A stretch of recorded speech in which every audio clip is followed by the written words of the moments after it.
Apakah sudah terlihat teman-teman? Sudah. Sudah. Dan Oke. silakan, Mbak. Assalamualaikum warahmatullahi wabarakatuh. Waalaikumsalam warahmatullahi Waalaikumsalam warahmatullahi wabarakatuh. Dan selamat pagi Bapak Ibu semuanya yang kami hormati. Terima kasih atas kesempatannya pada pagi hari ini. Kami dari kelompok 3 atas nama Clara Karunia, Dewi Andenin, dan Imania Husna, Unsya Shofa, dan Carolina Sapu, izin untuk mempresentasikan epidemiologi penyakit tidak menular yaitu PJK atau penyakit jantung koroner.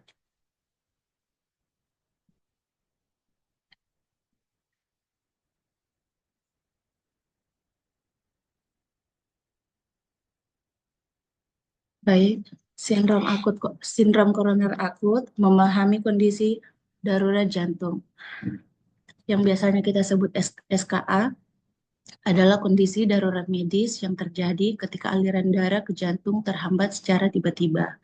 Hal ini dapat disebabkan oleh penggumpalan darah atau robekan plak pada arteri koroner, pembuluh darah yang memasuk ke darah jantung. SKA ini dapat menyebabkan nyeri dada hebat, sesak napas, keringat dingin, dan bahkan kematian. Pendahuluannya adalah penyakit jantung koroner atau biasa disebut PJK menjadi masalah kesehatan utama bagi negara maju maupun negara berkembang.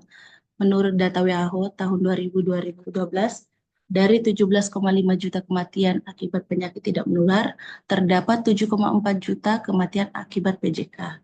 Dan diperkirakan angka kematian ini akan terus meningkat hingga 23,3 juta kematian pada tahun 2030 ke depan. Ada 3 jenis sindrom koroner akut, yaitu pertama angina pectoris. Angina pectoris adalah nyeri dada yang terjadi ketika otot jantung tidak menerima cukup oksigen. Biasanya terasa seperti tekanan atau sesak di dada yang dapat menjalar ke lengan, rahang, ataupun punggung. Kedua adalah infark miokard atau IMA. IMA adalah serangan jantung di mana terjadi kematian sel-sel otot jantung karena kurangnya aliran darah. Ini adalah kondisi yang sangat serius dan membutuhkan penanganan medis segera. Kemudian sindrom koroner akut tanpa elevasi segmen ST atau STEMI. STEMI adalah kondisi di mana aliran darah ke jantung terhambat, tetapi tidak sepenuhnya terhenti. Ini bisa menjadi tanda awal IMA atau angina yang parah. Kemudian slide selanjutnya dilanjutkan oleh kelompok saya, Ibu. Selanjutnya, etiologi PJK. Penyakit jantung koroner adalah ketidakseimbangan antara demand dan supply atau kebutuhan dan penyediaan oksigen otot jantung, di mana terjadi kebutuhan yang meningkat atau penyediaan yang menurun, atau bahkan gabungan di antara keduanya itu. Penyebabnya adalah berbagai faktor. Denyut jantung yang meningkat, kekuatan berkontraksi yang meninggi, tegangan ventrikal yang meningkat merupakan beberapa faktor yang dapat meningkatkan kebutuhan dari otot-otot jantung. Sedangkan faktor yang mengganggu penyediaan oksigen antara lain tekanan darah koroner meningkat, yang salah satunya disebabkan oleh aterokrosis yang mempersempit saluran sehingga meningkatkan tekanan, kemudian gangguan pada otot regulasi jantung, dan lain sebagainya. Next.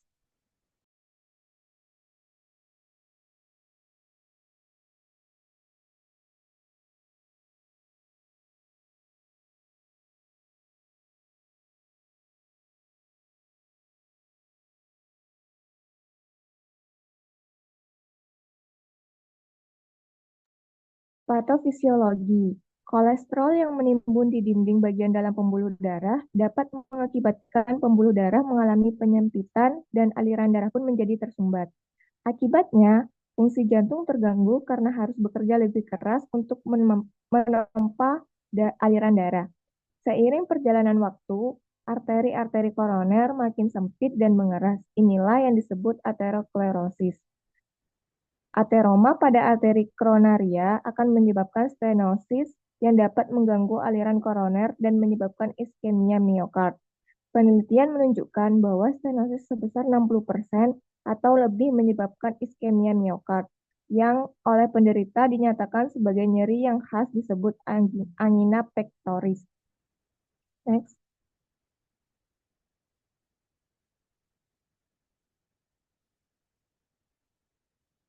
Jantung koroner disebabkan oleh penyempitan dan penyumbatan pembuluh arteri.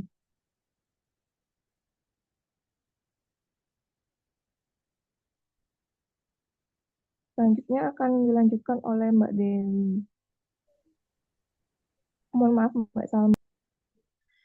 Baik, selanjutnya adalah faktor risiko dari sindrom koroner akut, yaitu merokok, diabetes, riwayat keluarga, tekanan darah tinggi, kolesterol tinggi, kurangnya olahraga, obesitas, stres, serta usia tua. Gejala dari sindrom koroner akut yaitu yang pertama nyeri dada. Nyeri dada yang terasa seperti tekanan, sesak, atau rasa terbakar. Nyeri bisa menjalar ke lengan, rahang, atau punggung. Yang kedua, sesak nafas. Sulitnya bernafas atau merasa seperti kehabisan nafas bahkan saat istirahat. Yang ketiga, gejala lain seperti keringat dingin, mual, muntah, pusing, kelelahan, dan perasaan tidak nyaman. Selanjutnya, diagnosis dari SKA, yaitu yang pertama anamnesis. Dokter akan menanyakan mengenai gejala yang dirasakan, riwayat penyakit, dan faktor risiko. Yang kedua, pemeriksaan fisik. Dokter akan memeriksa tekanan darah, denyut nadi, suhu tubuh, dan mendengarkan suara jantung. Yang ketiga, elektrokardiogram atau EKG. EKG merupakan tes yang merekam aktivitas listrik jantung yang dapat mendeteksi abnormalitas yang terkait dengan SKA. Yang keempat, tes darah. Tes darah ini dapat mengidentifikasi enzim jantung yang meningkat yang menunjukkan kerusakan otot jantung. Dan yang kelima, pemeriksaan pencitraan. Pemeriksaan pencitraan seperti ekokardiogram atau angiogram dapat membantu melihat kondisi jantung dan pembuluh darah. Penanganan sindrom koroner akut. Yang pertama adalah penanganan awal berupa pemberian oksigen, obat-obatan seperti aspirin dan nitrat, dan istirahat total. Yang kedua, perawatan di rumah sakit. Pemantauan ketat, terapi obat, dan prosedur invasif seperti angioplasti atau operasi bypass jantung. Dan yang ketiga, rehabilitasi. Program rehabilitasi jantung untuk membantu pemulihan dan pencegahan berulang. Pencegahan sindrom koroner akut. Yang pertama adalah dengan berhenti merokok. Berhenti merokok dapat secara signifikan mengurangi resiko SKA. Yang kedua, mengendalikan tekanan darah. Penting untuk menjaga tekanan darah dalam rentang normal untuk mengurangi resiko SKA. Yang ketiga, makan makanan sehat, seperti makan banyak buah, sayur, dan biji-bijian, serta diet rendah lemak dan kolesterol yang dapat membantu mengurangi resiko SKA. Yang keempat adalah olahraga dengan teratur. Olahraga teratur membantu menjaga kesehatan jantung dan mengurangi resiko SKA dengan melakukan 30 menit olahraga intensitas sedang setiap hari. Kesimpulan dari presentasi hari ini adalah sindrom koroner akut adalah kondisi darurat medis yang membutuhkan penanganan segera. Dengan memahami faktor risiko, gejala, dan cara pencegahannya, kita dapat mengurangi risiko terkena SKA. Jika Anda mengalami gejala SKA, segera hubungi tenaga medis untuk mendapatkan perawatan yang tepat. Sekian presentasi dari kelompok kami.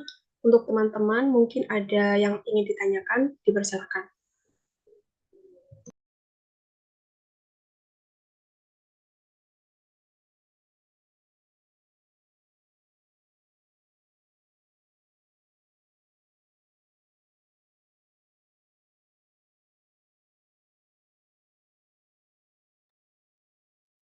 Monggo silakan kelompok lain. Kalau mau ada yang disampaikan, ditanyakan.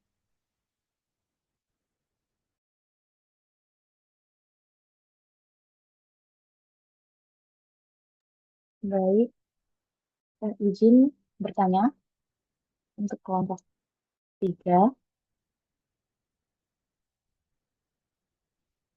Baik, yang ingin saya tanyakan yaitu terkait mengapa pasien PJK ini sering mengalami edema pada kaki.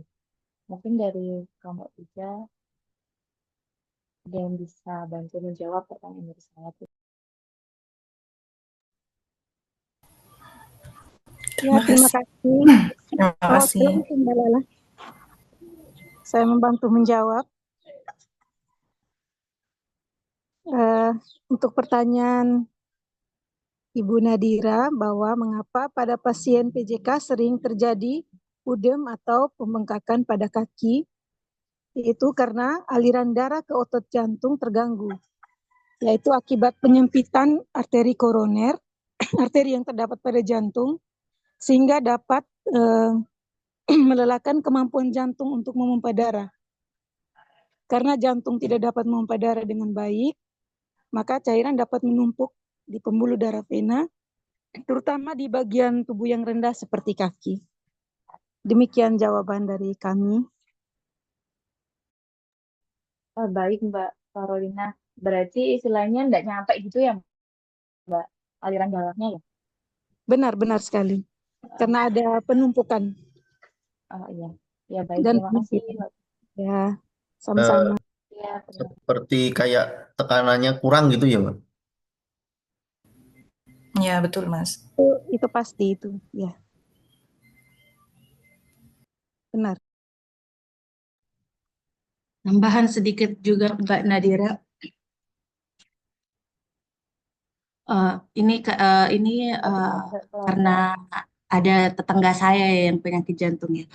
Biasanya itu gejalanya pembengkakan di seluruh tubuh, Mbak. Di wajah, di tangan, di kaki juga, begitu, Mbak. Tapi lebih biasanya itu lebih kelihatan itu di wajahnya Mbak bengkak dan di kaki. Itu saja tambahan dari saya.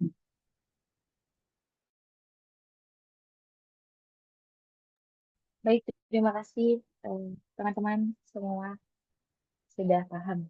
Sama-sama.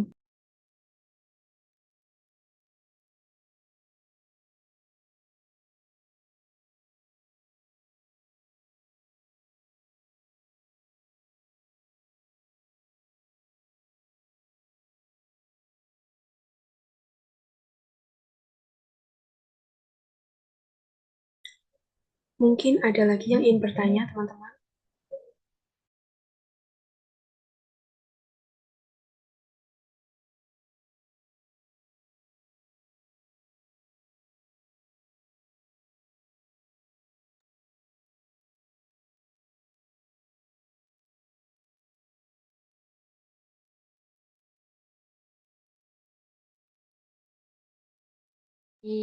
Dari yang lainnya mungkin ada yang mau disampaikan atau ditanyakan lagi?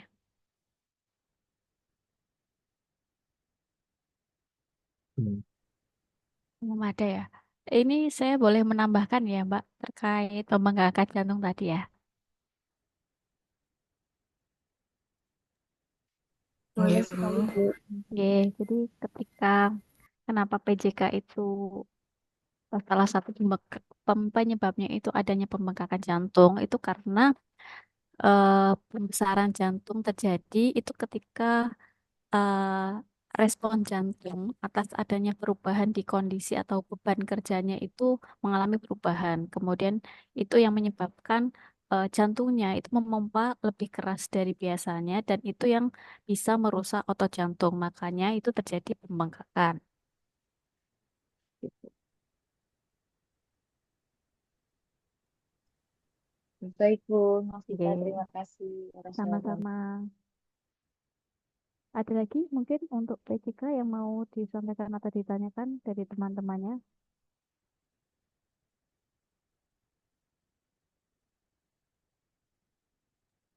Permisi, izin bertanya. Oke, monggo silakan. Em, saya ingin menanyakan terkait apakah PJK ini bisa sembuh secara total dan tadi disampaikan ada rehabilitasi. Mungkin bisa disampaikan rehabilitasinya itu seperti apa? Seperti itu, Ibu dan teman-teman kelompok kelompok 3. Terima kasih. Monggo kelompok 3 dijawab dulu.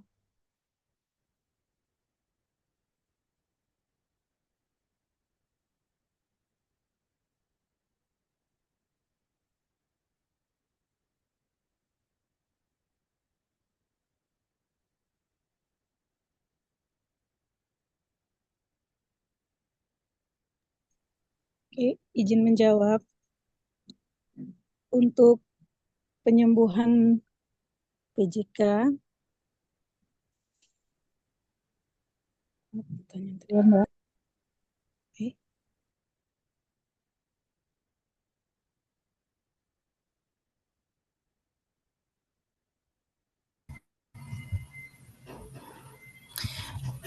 Izin menjawab untuk pertanyaan Mbak Dewi. Kalau untuk sembuh total penyakit jantung koroner tidak bisa sepenuhnya sembuh, tetapi gejalanya bisa dikelola dengan baik seperti misalkan dengan pola hidup, gaya hidup misalkan tidak merokok, olahraga teratur dan minum obat rutin, tidak terlewat obatnya. Mungkin itu bisa mengelola gejala-gejala jantung lebih baik agar tidak semakin berat seperti sesak nafas atau mengurangi pembengkakan seperti tadi. Dan ketika terjadi pembengkakan, biasanya kita minum obat yang diuretik. Diuretik itu untuk mengurangi cairan yang biasanya dikeluarkan dari urin, gitu sih. Itu Mbak Dewi.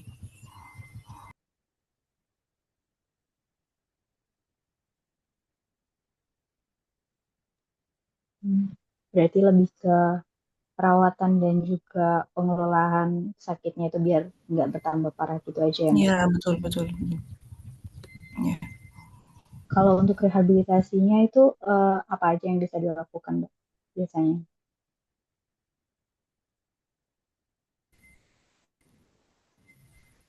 Rehabilitasinya bisa olahraga yang teratur, tekanan darah tinggi, mengelola tekanan darah tinggi, karena ketika darah tinggi, jantung akan memompa bekerja lebih keras lagi dan menjaga kolesterol, karena kolesterol dapat menghambat pembuluh darah atau yang disebut aterosklerosis tadi.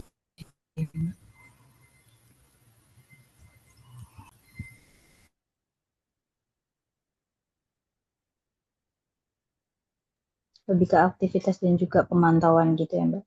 Kurang lebih sama kayak pencegahannya tadi ya berarti. Iya, Mbak. Oke, cukup, Mbak. Terima kasih. Sama-sama.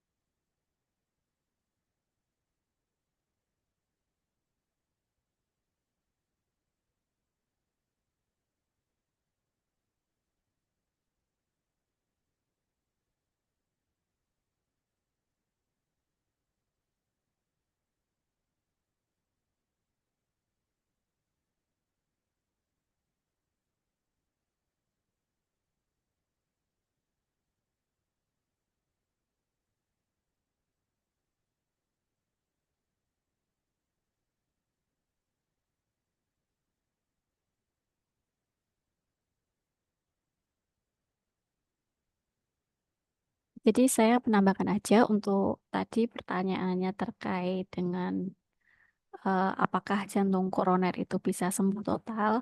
Jadi yang disampaikan oleh kelompok 3 itu sudah menjawab dari pertanyaannya sebenarnya. Jadi memang ketika adanya kondisi jantung koroner pada seseorang itu tidak bisa organnya itu kembali ke keadaan yang normal atau sembuh total itu tidak bisa. Jadi ketika mereka sudah terkena jantung koroner, maka keadaan jantungnya itu memerlukan perawatan yang lebih dibandingkan orang yang normal.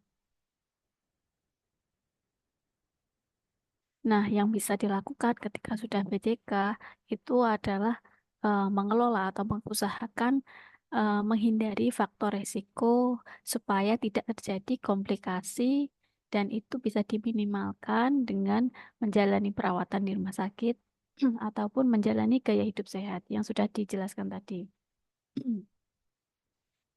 Nah, gaya hidup sehat yang bisa dilakukan itu biasanya seperti mengelola atau berhenti mengkonsumsi minuman beralkohol, kemudian menghentikan kebiasaan merokok, mengkonsumsi makanannya yang lebih sehat dan bergizi seimbang, kemudian melakukan olahraga secara rutin dan menjaga berat badan ideal, misalnya seperti itu. Kemudian kalau untuk obat-obatan biasanya harus diresepkan oleh dokter spesialis ya. Kalau untuk mengatasi PJK ini biasanya seperti itu. Ada lagi untuk PJK dari kelompok 3 ataupun yang mau diskusi lagi dari kelompok lain?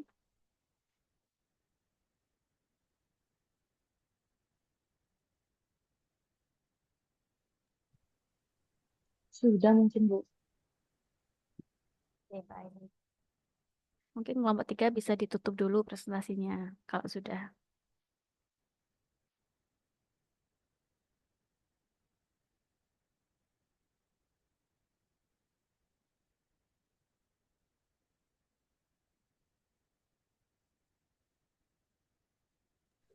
Baik, mungkin sekian presentasi dari kelompok 3, kurang lebihnya mohon maaf. Terima kasih. Wassalamualaikum warahmatullahi wabarakatuh. Selanjutnya dipersilakan kelompok lain yang ingin mempresentasikan hasil kerja kelompoknya. Silakan kelompok lain yang sudah siap. Baik, terima kasih. Izin mempresentasikan dari kelompok 4. Saya izin pastikan terlebih dahulu.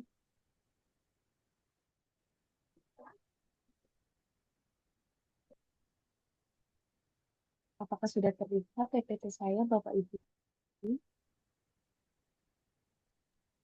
Sudah, Mbak. Baik. Assalamualaikum warahmatullahi wabarakatuh. Selamat pagi, Bapak Ibu. Dari kelompok 4 akan mempresentasikan terkait stroke, di mana ini termasuk penyakit tidak menular. Izinkan kami memperkenalkan diri terlebih dahulu. Saya sendiri Nadira Wismawati, ada Ibu Yuke Putri, ada Bapak Farid Hadoli, ada Ibu Dewi Wisnayain, dan Bapak Fani Ilham. Baik, selanjutnya kita ke pengertian stroke terlebih dahulu, di mana ada di sini 4 pengertian. Stroke sendiri adalah suatu penyakit defisit neurologis yang disebabkan oleh pendarahan ataupun sumbatan dengan gejala dan tanda yang sesuai pada bagian otak yang terkena yang dapat menimbulkan cacat atau kematian. Adapun stroke merupakan penyebab kematian ketiga di dunia setelah penyakit jantung koroner dan kanker pada negara maju ataupun negara berkembang. Untuk sumbernya ini dari Jurnal Setiawan 2021 pada tahun 2001. Adapun juga data World Stroke Organization menunjukkan bahwa setiap tahunnya ada 13,7 juta kasus baru penyakit stroke dan sekitar 5,5 juta kematian terjadi akibat stroke. Dan stroke adalah gangguan neurologis yang dapat bersifat vokal atau global disebabkan oleh iskemia atau penyumbatan. Adapun juga pendarahan yang dapat menyebabkan kecacatan atau kematian. Selanjutnya kita masuk ke macam-macam stroke. Ada 2, yaitu stroke iskemik, yaitu stroke sumbatan, di mana stroke iskemik ini adalah kematian jaringan otak akibat gangguan aliran darah ke daerah otak. Lalu ada stroke hemoragik atau stroke pendarahan ya, di mana akibat pecahnya pembuluh darah yang melemah sehingga menyebabkan pendarahan di sekitar otak. Ada 2 jenis, yaitu stroke intracerebral dan pendarahan mohon maaf, pendarahan intracerebral dan pendarahan subarachnoid.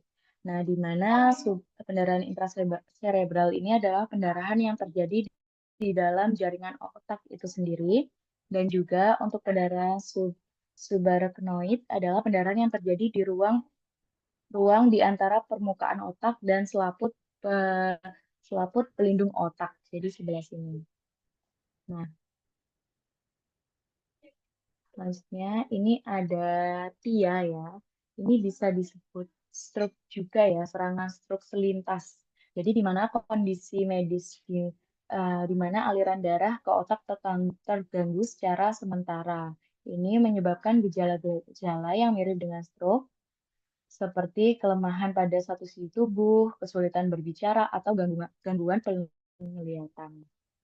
Namun berbeda dengan stroke, gejala TIA ini biasanya berlangsung singkat. Jadi ini menjelaskan bisa terjadi kurang dari 2 jam, kemudian pasien kembali normal lagi.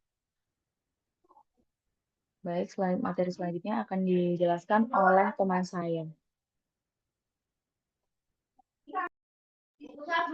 Mohon maaf, saya jelaskan dulu untuk stroke iskemik atau stroke sumbatan ya, terkait penyebab utamanya. Ini ada yang pertama aterosklerosis, di mana penumpukan plak lemak di dinding arteri yang dapat pecah dan membentuk gumpalan darah. Yang kedua ada kondisi jantung di mana detak jantung tidak teratur dan dapat menyebabkan pembentukan gumpalan darah. Ketiga, gumpalan darah yang terbentuk di bagian tubuh lain, misalnya pada jantung atau pembuluh darah kaki dan kemudian berpindah ke otak.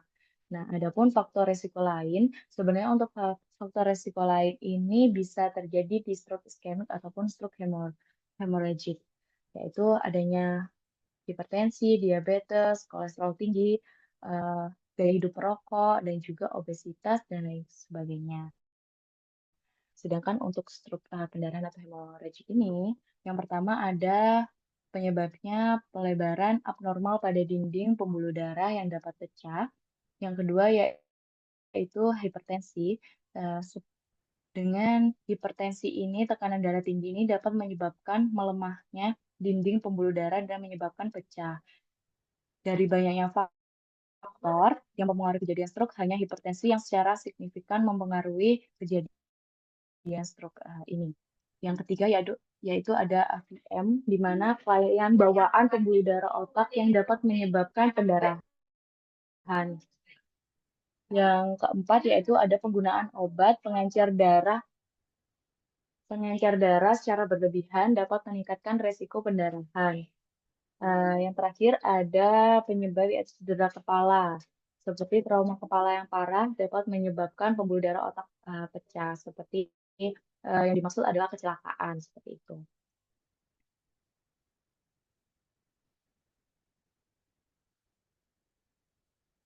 Selanjutnya, untuk gejala stroke akan dilanjutkan oleh kelompok saya. Dipersilakan, Bu. Baik, saya akan melanjutkan menjelaskan untuk gejala stroke. Next.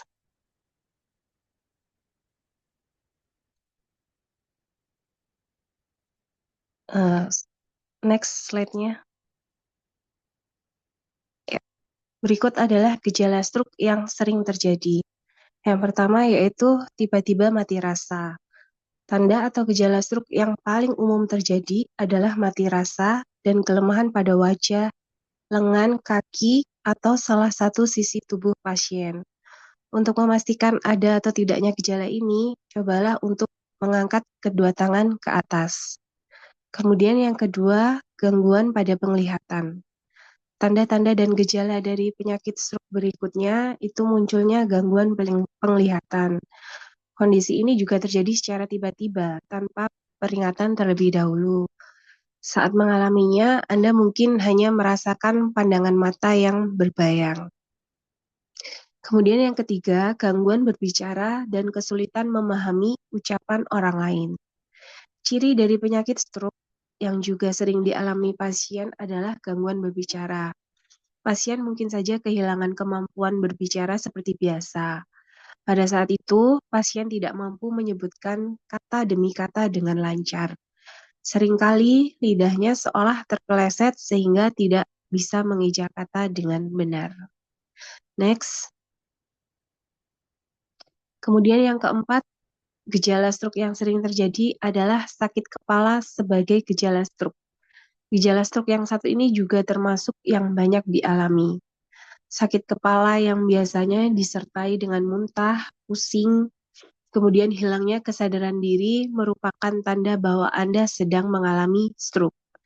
Biasanya, sakit kepala yang menjadi gejala stroke itu muncul tanpa penyebab tertentu.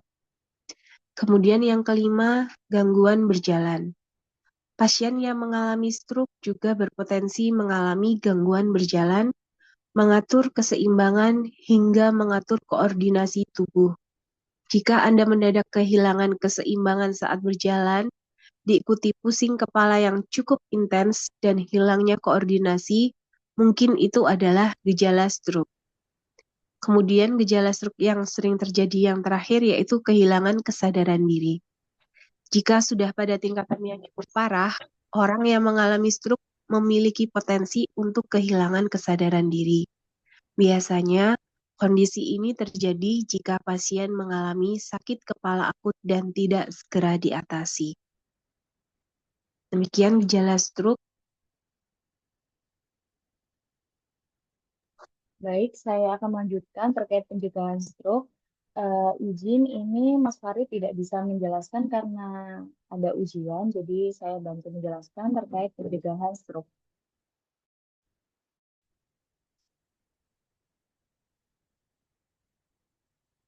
Pencegahan stroke sendiri bertujuan untuk mengendalikan angka kematian akibat stroke dan kejadian stroke, memperkecil kemungkinan disabilitas akibat stroke, serta mencegah terjadinya stroke secara berulang.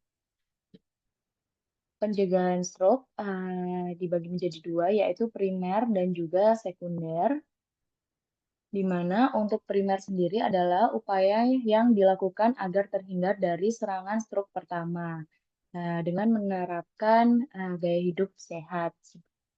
Nah, ini ada program dari Kemenkes yaitu Cerdik, di mana cek kesehatan secara rutin, menyiapkan asap rokok, rajin aktivitas fisik, diet seimbang, istirahat cukup, dan juga kelola stres. Adapun untuk pencegahan stroke secara sekunder, yaitu pencegahan yang melibatkan beberapa langkah ya nantinya.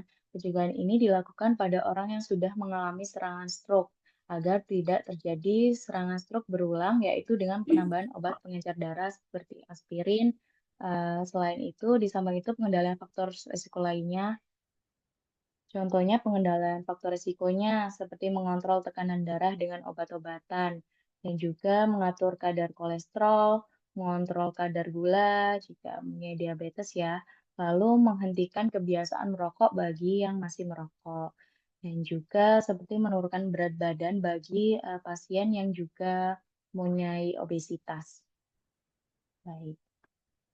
Itu untuk pengobatan stroke akan dilanjutkan teman Baik, saya. saya ingin menjelaskan tentang pengobatan stroke iskemik dan stroke hemorrhagic. Next, Mbak. Untuk pengobatan stroke iskemik dan TIA, yang pertama adalah obat-obatan.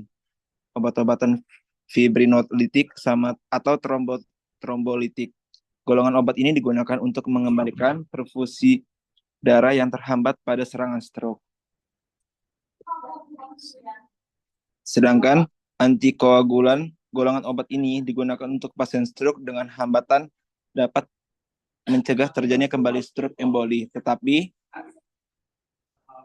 sampai saat ini literatur yang mendukung pemberian antikoagulan untuk pasien stroke iskemik masih terbatas dan belum kuat. Selanjutnya. Tunggu dulu. Sebentar aja. Tunggu dulu sampai apa?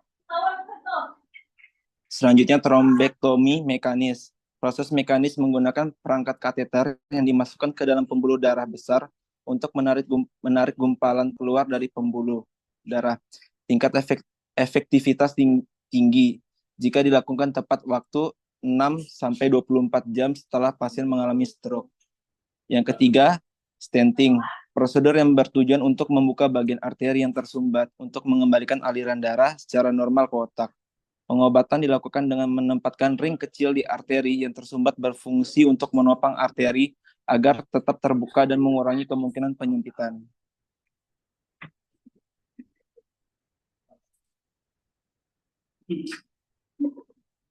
Selanjutnya, pengobatan stroke hemorrhagic.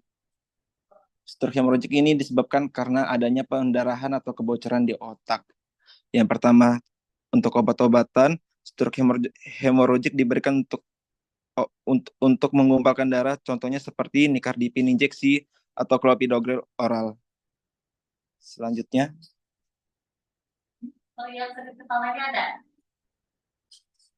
pengobatan yang kedua melalui coiling atau embolisasi endovaskuler. Tindakan ini merupakan prosedur yang dilakukan untuk pencegahan pendarahan semakin parah. Prosedur dilakukan dengan memasukkan tabung panjang atau kateter ke area pembuluh darah yang melemah. Kemudian dilakukan pemasangan alat khusus untuk menghalangi aliran darah menuju area dinding arteri yang melemah. Yang ketiga, clipping bedah. Proses pemeriksaan melalui tes pencitraan dengan menemukan aneurisma bagian otak berupa tonjolan berbentuk balon yang terletak di pembuluh darah otak. Meletakkan penjepit kecil di dasar aneurisma untuk pencegahan resiko pendarahan baru. Dan yang terakhir atau yang keempat adalah dengan cara operasi. Apabila kondisi aneurisma sudah parah, akan direkomendasikan melakukan operasi bedah untuk memotong aneurisma dan pencegahan terjadi pendarahan tambahan atau makin parah. Selanjutnya Untuk yaitu selanjutnya, ya, terima kasih Mas. Yang selanjutnya penata laksanaan stroke. Next Mbak. Untuk penata laksanaan stroke sendiri ada dua, yaitu yang pertama penata laksanaan farmakologi. Untuk penata laksanaan terapi farmakologi itu yang pertama dengan mitigasi cedera iskemik sebral, yaitu tindakan yang dilakukan yang berfokus untuk mempertahankan area iskemik dengan cara memberi oksigen, glukosa, dan mengontrol tekanan darah atau memodifikasi aritmia sehingga aliran darahnya cukup. Yang kedua, pemberian dexamethasone. Yang ketiga, menaikkan kepala yang dapat menurunkan tekanan darah intrakranial dan mengontrol hipertensi serta mencegah agar kepala tidak menekuk serta berputar berlebihan. Yang keempat yaitu perawatan dengan yang pertama antikoagulan, heparin yang bertujuan untuk mencegah agar tidak terjadi trombolit atau emboli. Yang kedua, diuretik untuk mengurangi terjadinya edema sebral. Yang kelima, pembedahan endardematik arteri karotis. Yang selanjutnya, Mbak. Yang selanjutnya yaitu terapi non-farmakologi. Yang pertama dapat dilakukan dengan penjagaan kepala pasien berada di 15-30 derajat posisi tubuh. Yang kedua, dilakukan pemantauan jalan nafas agar tetap bersih dan juga ventilasinya cukup. Yang ketiga, pemantauan dan juga pertahanan terkait tanda vital agar tetap stabil. Yang keempat, istirahat di tempat tidur. Yang kelima, mempertahankan dan juga pemantauan keseimbangan cairan serta elektrolit. Dan yang terakhir, menghindari serta mencegah terjadinya demam, sembelit, batuk, dan juga minum secara berlebihan.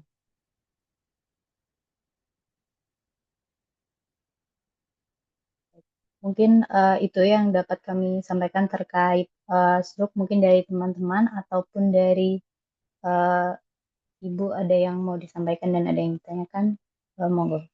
Saya kembalikan ke Mbak Nadira. Baik, terima kasih. Mungkin dari Bapak Ibu sekalian yang masih ada yang kurang dipahami bisa ditanyakan.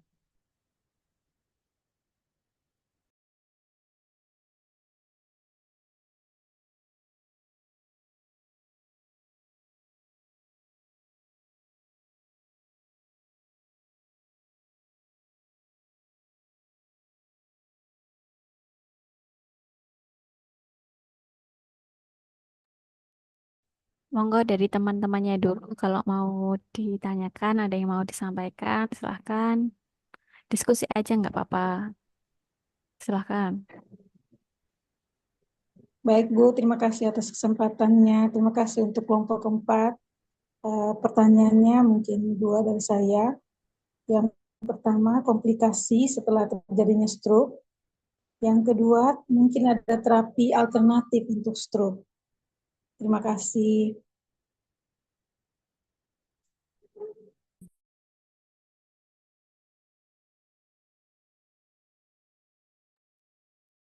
Baik, terima kasih Mbak Carolina atas pertanyaannya ya. Tadi ada dua terapi alternatif untuk stroke dan juga komplikasi apa gitu ya yang terjadi setelah stroke. Nah, izin dari kelompok 4 mungkin saya bantu menjawab terlebih dahulu, nanti bisa ditambahkan. Untuk terapi alternatif ini memang ada beberapa terapi untuk pemulihan stroke, tetapi memang terapi seperti terapi tradisional. Nah, tapi itu juga bukan pengganti pengobatan secara medis ya. Tetap harus konsultasi ke dokter sebelum mencoba terapi ini. Salah satunya seperti terapi akupuntur, dan juga biasanya ada pijat ya. Pijat, terus seperti terapi herbal, jadi minum obat-obat herbal seperti ginseng, dan juga ada mitos seperti bawang putih ya yang dipercaya dapat membantu meningkatkan sirkulasi darah. Nah, mungkin seperti itu untuk terapinya. Terkait yang pertanyaan kedua yaitu komplikasi yang dapat terjadi setelah stroke. Mungkin dari saya itu depresi ya, bisa. Kenapa orang sakit stroke itu bisa depresi? Karena di mana ya, stroke sendiri kan memperlemah masalah dengan memori langsung, dan juga dia juga tidak bisa berpikir secara rasional terkait perencanaan dan pemecahan masalahnya. Itu kan mengalami gangguan. Jadi itu bisa menyebabkan perubahan suasana hatinya pasti ya. Dan perubahannya itu cukup signifikan karena dia tidak bisa, istilahnya kan ada gangguan berjalan, gangguan berbicara. Nah, dia mau berbicara aja tidak bisa gitu. Mungkin itu ya perubahan suasana hati yang signifikan itu bisa nantinya eh, terjadi depresi. Seperti itu mungkin ada tambahan dari teman. Mungkin itu dari saya, Mbak Carolina. Terima kasih.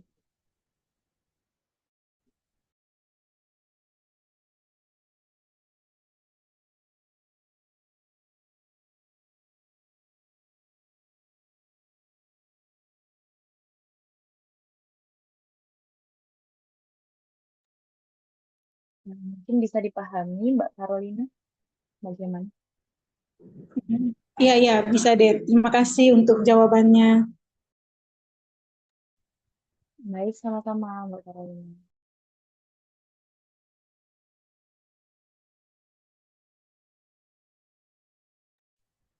Mungkin dari Bu Novita juga kalau mau mengkoreksi jawaban saya, Bu. Ya, baik. Jadi tadi pertanyaannya terkait ini ya, terkait komplikasi yang bisa terjadi ya, Mbak ya. Jadi ketika dia seseorang itu bisa terkena stroke, itu kan faktor resikonya dia sampai bisa terkena stroke biasanya itu karena adanya hipertensi, kemudian adanya diabetes, adanya kolesterol, terus kemudian dari pola makannya yang salah. Nah, ketika kebiasaan-kebiasaan dari faktor resiko itu sudah ada di diri seseorang dan itu mengakibatkan terjadinya stroke, maka penyakit-penyakit lain dari faktor resiko yang dia eh, dia apa itu namanya sudah dia ada di dalam diri dia sendiri. Nah, itu juga bisa meningkatkan penyakit tidak menular yang lain. Contohnya tadi bisa juga menyebabkan suatu saat dia juga PCK. Suatu saat dia juga eh, memiliki penyakit-penyakit tidak menular yang lain yang lebih parah lagi. Jadi ketika memang dia terkena stroke dan dia juga dari faktor resiko yang seharusnya tidak dilakukan, tapi dia ada beberapa yang dia ada di kebiasaannya setiap hari, maka penyakit-penyakit yang lain seperti PCK itu juga bisa menjadi komplikasi selanjutnya dari stroke itu. Kemudian apalagi tadi pertanyaannya? Terapi, apakah ada terapi khusus untuk pasien stroke gitu?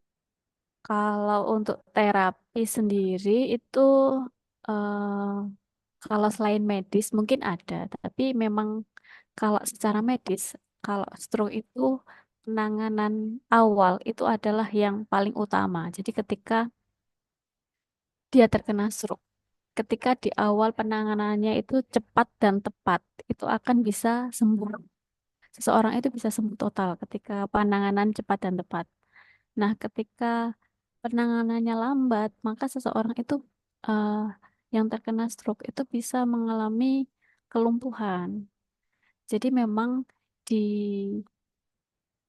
dititik beratkan ketika seseorang terkena stroke itu adalah penanganan secara cepat dan tepat.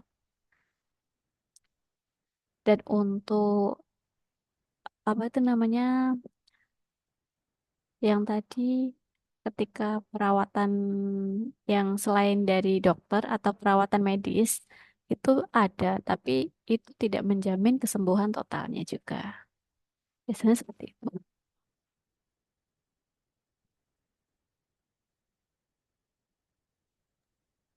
Baik, terima kasih tambahannya Bu Novita. Oke, mungkin dari teman-teman yang lain ada mau yang disampaikan lagi? Izin bertanya boleh? Dipersilakan, Mbak. Apakah anak-anak bisa berisiko terkena penyakit stroke? Terima kasih.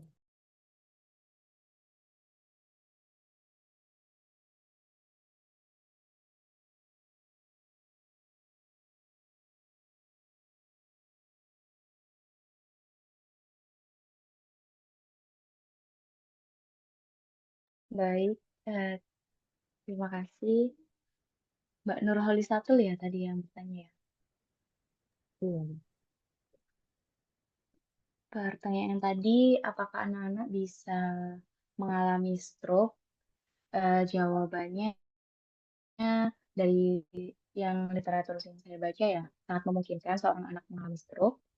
Tapi memang yang lebih sering itu orang dewasa.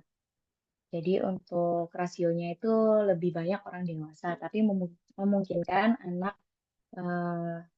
stroke dengan penyebab yaitu seperti kelainan pembuluh darah bawaan, bawaan dan juga gejalanya hampir sama seperti orang dewasa. Itu. Jadi memungkinkan anak itu juga stroke, Mbak.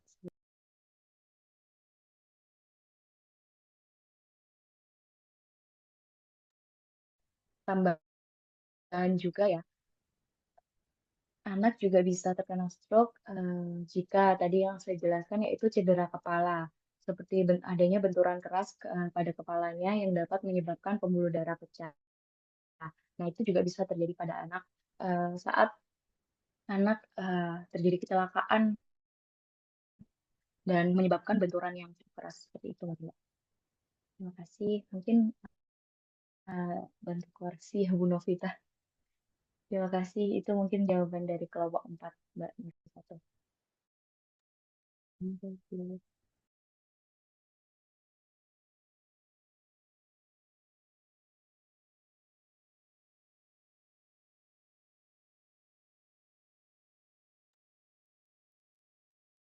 Sampaikan Mbak Nadira sudah tepat, memang stroke itu bisa terjadi pada anak dan memang rasio untuk anak menderita stroke itu lebih kecil, memang sangat kecil dibandingkan dengan orang-orang yang sudah berusia lanjut. Karena kalau untuk anak itu biasanya penyebabnya itu karena pertama bisa dari faktor keturunan. Itu yang bisa menyebabkan eh, penyakit stroke-nya ada di anak. Kemudian yang kedua bisa juga karena adanya kelainan pada pembuluh darah atau adanya cacat bawaan. Nah, itu bisa juga menjadi penyebab stroke pada anak.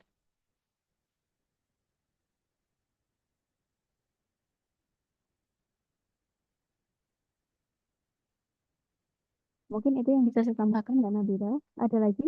Tadi pertanyaannya selain itu? Sudah, Bu. Itu Oke, saja. Terima kasih, Bu Novita. sama-sama. Oke. Baik, bagaimana dari teman-teman? Apakah ada yang ditanyakan lagi atau sudah cukup?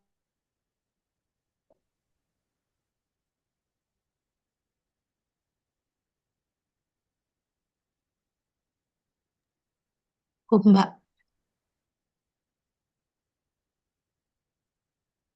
Baik, mungkin boleh saya tutup ya Bu Novita untuk yang dari kelompok 4.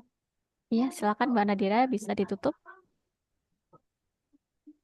Baik, terima kasih Bapak Ibu atas perhatiannya. Kurang lebihnya mohon maaf dari kelompok 4. Wassalamualaikum warahmatullahi wabarakatuh. Waalaikumsalam Waalaikumsalam warahmatullahi warahmatullahi wabarakatuh. Ini untuk kelompok dua kelompok selanjutnya itu presentasinya minggu depan, ya Bapak Ibu. Jadi ini saya mau menyampaikan dulu terkait tadi PJK sedikit saja sebelum berganti kuliah ke Bu Eka.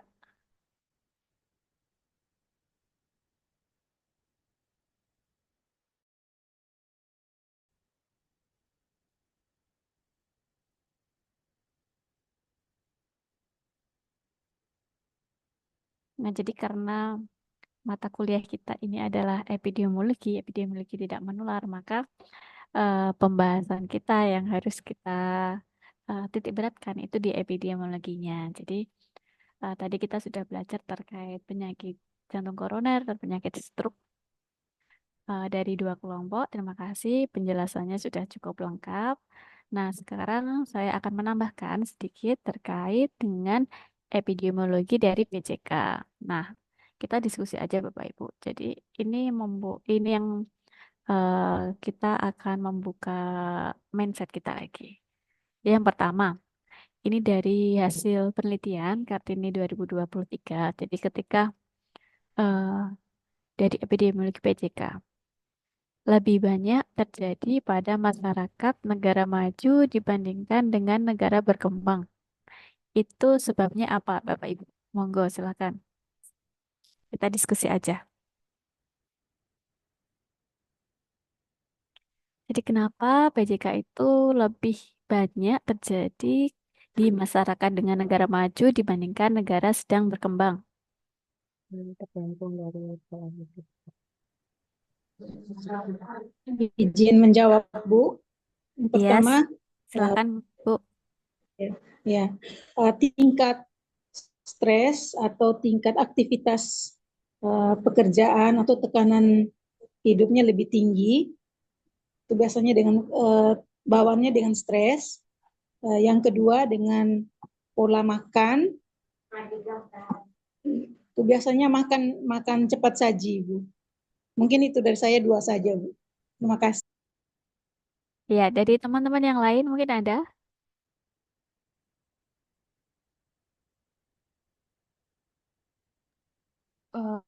Eh, tambahan mungkin ya Bu, Ya, silakan Mbak Nadira. terkait terkait kemudahan akses Bu di negara maju sendiri kan teknologi semakin canggih ya, di mana kita beraktivitas fisik itu kurang.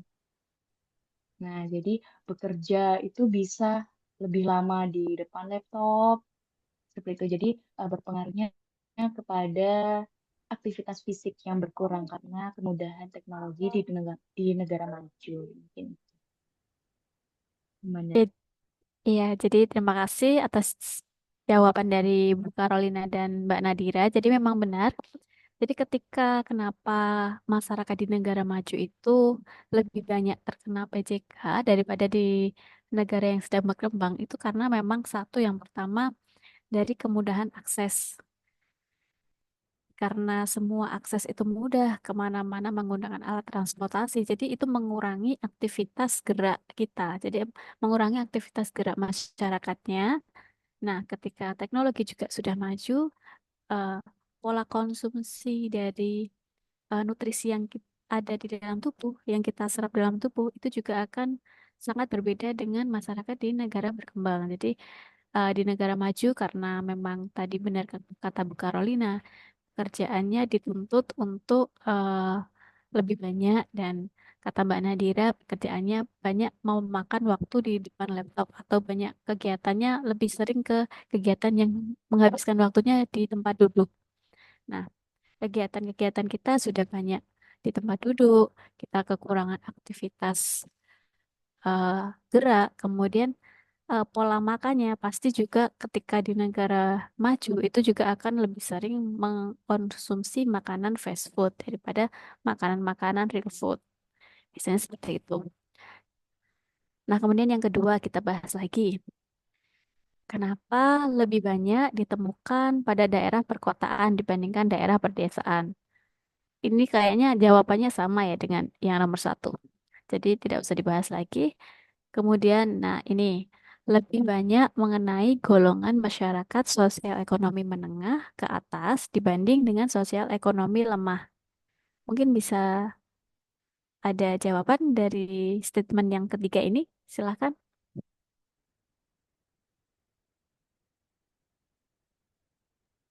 Izin Bu menjawab. Oke, Pak Novian, silahkan. Ya, mungkin hampir sama sih dengan apa namanya yang di atas. Lebih ke kemudahan akses kalau saya rasa. Menengah ke atas kan aksesnya lebih mudah ke mungkin makanan yang lebih bermacam-macam dan kurang sehat mungkin ya di fast food dan lain sebagainya itu dibanding dengan masyarakat yang menengah bawah yang hanya itu saja mungkin lebih mudah ke makanan yang real food yang alami-alami itu. Kalau menurut saya seperti itu salah satunya sih. Mungkin teman-teman yang lain mungkin ada yang menambahkan. Ya, dari yang lain mungkin ada yang menambahkan. Silahkan. Izin menjawab, Bu. Em, Oke. kalau menurut saya, kalau dikaitkan dengan masalah sosial ekonomi itu kaitannya dengan pola hidup, mungkin konsumsi yang berlebihan seperti makanan olahan, atau mungkin juga ada beberapa orang yang mengonsumsi alkohol dan sehat, gaya hidup tidak sehat lainnya. Terus em, menurut saya juga kaitannya sama deteksi dan diagnosisnya itu lebih dulu banyak dilakukan oleh masyarakat dengan sosial ekonomi menengah ke atas. Kalau masyarakat sosial ekonomi lemah itu mereka baru merasakan apa ya, melakukan pemeriksaan itu saat gejalanya sudah parah. Mungkin kaitannya sama biaya untuk melakukan pemeriksaan sih, Bu. Kalau menurut saya seperti itu. Ya, jadi dari jawaban Pak Nanda, iya benar, Oke, Pak Nanda atau Nanda. Oke. Ya, Pak Nanda dan Pak Novian itu memang betul. Jadi ketika mereka di masyarakat dengan golongan sosial ekonomi yang menengah ke atas, itu memang kemudahan akses itu sama sebenarnya dari pernyataan dua di atas tadi. Jadi dari kemudahan akses, kemudian dari pola konsumsi, pola kebiasaan itu sangat berbeda dengan sosial ekonominya lemah. Jadi mereka lebih bisa mengakses pengen makanan-makanan apapun. Fast food biasanya lebih sering daripada konsumsi makanan real foodnya. Nah, juga benar apa kata Pak Nanda, ketika mereka berada di sosial ekonomi menengah ke atas, itu mereka lebih sering melakukan eh, MCU atau medical check up. Jadi mereka lebih sering melakukan pengecekan kesehatannya itu seperti apa. Beda dengan yang sosial ekonomi lemah. Mereka akan ke dokter atau akan memeriksakan keadaan mereka ketika mereka sudah mengalami sakit. Jadi memang biasanya terdeteksi banyaknya di PJK itu di orang-orang sosial ekonomi yang menengah ke atas. Nah, selanjutnya PJK lebih banyak mengenai pria daripada wanita. Namun, yang lebih banyak meninggal itu adalah wanita. Mungkin dari Bapak Ibu yang mau eh, memberikan pendapat, silakan.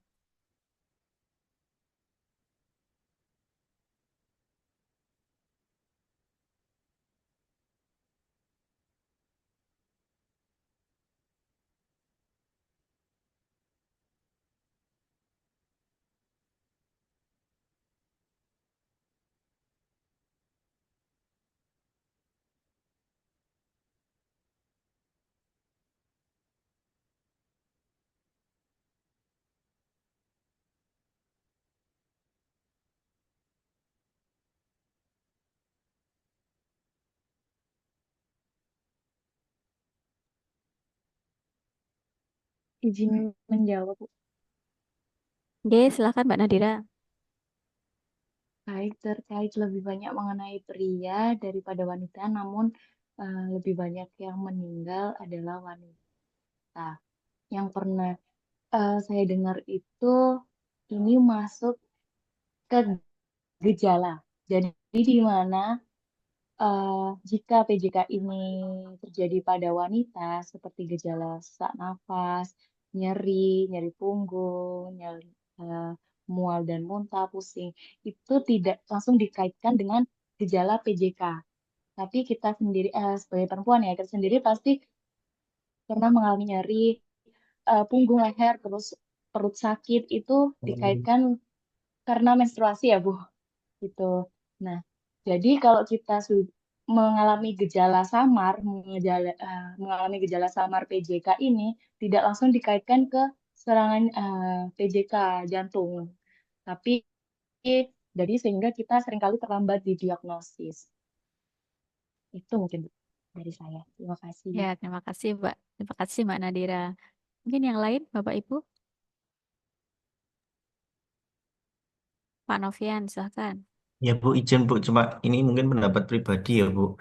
Kalau Boleh. menurut saya kenapa ketika apa namanya pria lebih banyak, namun wanita yang meninggal malah justru sedikit apa namanya yang terkena lebih sedikit, tapi justru kemungkinan besar lebih meninggal adalah wanita karena ketika mungkin pria itu lebih gaya hidupnya itu lebih apa ya tidak teratur atau gimana, terus wanita kalau jika apa namanya terkena stroke itu eh, lebih secara pola pikir itu lebih anu ya menurut saya. Logikanya itu eh, dalam menanggapi penyakit itu lebih anu ya mungkin lebih eh, kayak eh, Relax mungkin. di ibu saya Santai. sendiri lah gitu Mudah ketika stres terkena ya, Pak? ya Mudah gimana stres, ya maksudnya? ya ya seperti itu ketika ibu saya itu dulu kena penyakit sedikit aja langsung seperti apa gitu loh beda dengan kalau eh, seorang Iya. pria itu lebih gitu mungkin seperti itu sih Bu Oke, jadi Bu Carolina, oke, baik, Pak Novian, terima kasih. Bu Carolina, ada yang mau disampaikan? Tidak, Bu, tadi menanggapi dari Pak Novian yang pola pikirnya itu mungkin ke bawah stres. Kalau perempuan kan tanggapannya langsung ke arah situ, Bu. Iya, Misalnya betul. sudah menderita penyakit apa, bawaannya pasti kepikiran. Enggak. Gitu, Bu. Jadi mungkin sama beratnya. Iya, Demikian, Bu.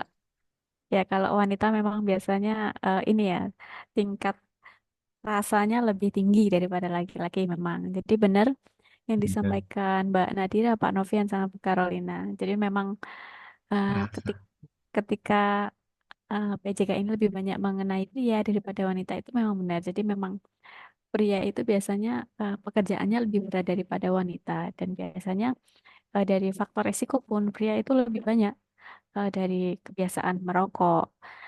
Kadang dari kalau dia tidak merokok dari lingkungannya yang perokok itu bisa menjadi pemicu. Kemudian dari kebiasaan-kebiasaan lain itu biasanya lebih banyak dari prianya. Nah, benar kata Mbak Nadira tadi. Kalau dari wanita mungkin dari gejala-gejala yang terjadi itu tidak dikaitkan atau tidak dipikirkan apakah ini benar-benar gejala dari PJK atau gejala-gejala dari eh, biasanya yang dirasakan wanita setiap bulannya atau ketika menstruasi.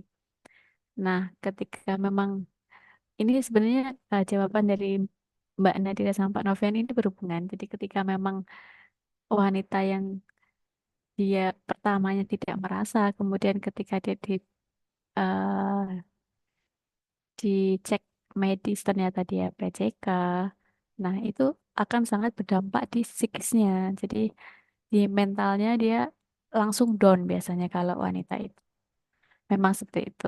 Makanya itu yang bisa menyebabkan eh, di wanita ketika ada PCK itu langsung akan meningkat, langsung akan indikasi ke arah yang lebih parah karena memang dari psikisnya dan dia sudah down dan juga dari kondisi fisiknya. Nah, itu akan lebih menambah keparahan di penyakitnya. Nah, kemudian kalau ini selanjutnya, pernyataan selanjutnya itu meningkat setelah umur 40 tahun. Jadi resiko tinggi sudah terjadi jika memasuki umur 50 tahun. Nah, ini sudah jelas kalau ini memang ketika PJK ini juga berhubungan dengan umur. Jadi ketika sudah memasuki usia dewasa dan memasuki usia lansia itu memang akan lebih beresiko dibandingkan dengan orang-orang yang berusia eh, sebelum di usia dewasa. Kemudian yang terakhir, tinggi angka kematiannya dan lebih banyak yang meninggal daripada yang selamat. Jadi ketika memang PJK tadi memang tidak bisa, karena tidak bisa sembuh total, maka memang eh, angka kematian dari PJK sendiri itu sudah tinggi karena memang biasanya yang dia sudah didiagnosis PJK, dia sudah mengalami eh, gejala-gejala yang lebih banyak daripada yang belum karena memang biasanya yang sudah diperiksakan atau sudah cek medis itu sudah yang PJK-nya yang lebih parah. Kalau yang awal-awal yang masih ada gejala-gejala awal itu biasanya masih sering denial atau mungkin bukan PJK gitu. Jadi ketika mereka sudah lebih parah atau memang sudah memang memerlukan kondisi atau pengecekan medis, mereka baru biasanya akan melaksanakan pemeriksaan dan ternyata PJK-nya sudah parah, makanya angka kematiannya itu tinggi dan lebih banyak yang meninggal daripada yang selamat. Itu dari epidemiologi PJK. Dari teman-teman Bapak Ibu yang lain, ada yang mau disampaikan lagi?